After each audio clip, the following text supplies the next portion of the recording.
ఒకసారి ఇందులో చూడు, ఇవి ఏవి బుక్ చేద్దాము. ఇదే బాగుంది కలర్ఫుల్గా.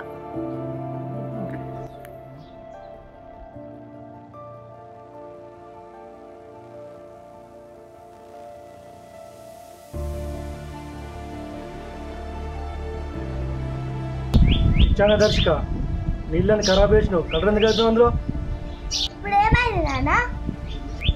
కలర్ కలిపిన నీళ్ళు మళ్ళీ ఎట్లా వాడుకుంటాను చెప్పి, స్నానం ఎట్లా చేస్తావు?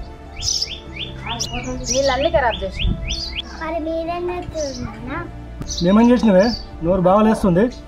మరి మీరు ఫోన్లో కలర్ వినాయకులు ఎందుకు చూస్తారు? కలర్ వినాయకులని వాటర్లో కలిపితే వాటర్ ఖరాబ్ అవుతాయి కదా నాన్న.